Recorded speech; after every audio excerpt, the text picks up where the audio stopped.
Good morning students. Last time हमने किया था movement along the demand curve. आज हम स्टार्ट करेंगे shifts in demand curve. In this case the change in demand is shown by either upward और downward shift of the demand curve. इस case में क्या होगा, डिमांड चेंज होगी, या तो अपवर्ड हो जाएगी या वो डाउनवर्ड शिफ्ट हो जाएगी। ठीक है। When demand changes due to change in other factors, जब डिमांड चेंज होगी बाकी सारे फैक्टर्स के चेंज होने के कारण, प्राइस का चेंज नहीं होना। मूवमेंट में क्या था कि प्राइस के चेंज होने से डिमांड चेंज हो रही है, but shift in demand curve में क्या होगा, डिमांड चेंज हो रही है प्राइस को छोड़कर बाकी सारे फैक्टर्स के चेंज होने से। बाकी सारे फैक्टर्स कौन से होंगे, या तो कंज्यूमर की इनकम चेंज हो गई है, या हैबिट चेंज हो गया, या फैशन चेंज हो गया, या टेस्ट चेंज हो गया। ठीक है। एक्सेप्ट प्राइस मतलब प्राइस को छोड़कर। It causes shifts in the demand curve. तो इसके कारण क्या होगा, जो डिमांड कर्व है वो शिफ्ट हो जाएगी। The shift of demand curve is also called change in the level of demand. Demand curve के शिफ्ट होने को हम कहते हैं कि डिमांड के लेवल में चेंज आया। When due to change in other factors except price, demand increases। जब दूसरे फैक्टर्स के चेंज होने से, प्राइस को छोड़ के, एक्सेप्ट प्राइस मतलब प्राइस को छोड़कर बाकी सारे फैक्टर्स के चेंज होने से डिमांड इंक्रीज हुई है, बढ़ गई है, तो हम उसको बोलेंगे increase in demand. And when demand falls, और बाकी सारे फैक्टर्स के चेंज होने से डिमांड कम हो गई है, तो हम उसको कहेंगे डिक्रीज इन डिमांड। तो फर्स्ट देखो, इंक्रीज इन डिमांड। आपको नेम से पता चल रहा है इंक्रीज मतलब डिमांड बढ़ गई है। If demand of a commodity rises not due to change in price, अगर किसी प्रोडक्ट की डिमांड बढ़ गई है उसके प्राइस के चेंज होने से नहीं, but due to change in various other factors, but बाकी सारे फैक्टर्स के चेंज होने से, बाकी सारे फैक्टर्स कौन से हैं, income, fashion, habit, taste, it is called increase in demand. तो हम उसको क्या कहेंगे, इंक्रीज इन डिमांड। ठीक है। इंक्रीज इन डिमांड को हम टू वे से एक्सप्लेन कर सकते हैं। एक तो सेम प्राइस मोर डिमांड, मतलब प्राइस उतना का उतना रहा बट डिमांड क्या हो गई, बढ़ गई। एक है मोर प्राइस सेम डिमांड, कि प्राइस बढ़ गया और डिमांड उतनी की उतनी रही है। तो फर्स्ट देखो, same price more demand. If at the same price demand increases, कि अगर सेम प्राइस पे, जैसे सपोज करो पहले भी 10 प्राइस था अब भी 10 प्राइस है, तो डिमांड क्या हो गई है, बढ़ गई है, due to various factors other than price. किसके कारण बढ़ गई है, प्राइस को छोड़कर बाकी सारे फैक्टर्स के कारण, तो उसको क्या कहेंगे, इंक्रीज इन डिमांड। नेक्स्ट है मोर price same demand. If with increase in price, कि प्राइस के बढ़ने से डिमांड रिमेन्स द सेम, जो डिमांड है वो क्या सेम है, पहले जितनी ही है, तो हम उसको क्या कहेंगे, इंक्रीज इन डिमांड। ठीक है। अब देखो ये टेबल के थ्रू एक्सप्लेन किया। फर्स्ट केस था सेम प्राइस मोर डिमांड, कि प्राइस उतना रहा बट डिमांड बढ़ गई। देखो पहले प्राइस 10 था, डिमांड कितनी थी 20, प्राइस अब भी 10 है बट डिमांड कितनी हो गई है 40। ठीक है। ऐसे ही अब सेकंड केस था मोर प्राइस सेम डिमांड।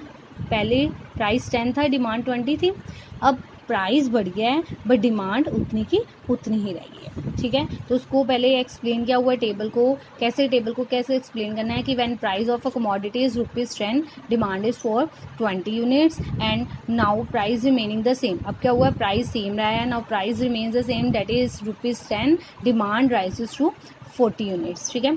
अब सेकेंड केस में क्या होगा, when price is ₹10, demand is for 20 units and when price rises to या increases to ₹20, demand remains the same. तो जो डिमांड है वो 20 की 20 ही रही है। ठीक है। अब इसको ही उन्होंने डायग्राम के फॉर्म में एक्सप्लेन किया। तो देखो क्या एक्सप्लेन किया, इधर देखो पहले डायग्राम बनाएंगे हम, क्वांटिटी डिमांडेड एक्स एक्सिस पे लेंगे और प्राइस को वाई एक्सिस पे। तो सबसे पहले क्या था, 10 प्राइस था और 20 डिमांड थी। 10 प्राइस ये है और 20 डिमांड ये है। ठीक है। नेक्स्ट क्या हो गया, 10 प्राइस 40 डिमांड, प्राइस उतना का उतना रहा, डिमांड हमारी बढ़ गई। ठीक है। इतनी डिमांड हमारी बढ़ गई। अब क्या है, 10 प्राइस 20 डिमांड, वही सेम है, 10 प्राइस 20 डिमांड। अब 20 प्राइस और 20 डिमांड, प्राइस बढ़ गया और डिमांड उतनी की उतनी है। ठीक है।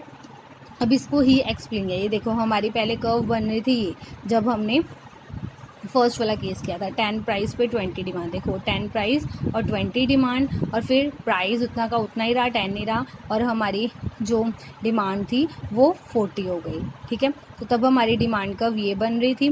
ठीक है, तो जब दूसरे केस में हमारी इंक्रीज़ या डिक्रीज़ हुई है तो तब हमारी ये डिमांड कर्व इधर शिफ्ट हो गई है। ठीक है, ये अपवर्ड शिफ्ट हो गई है।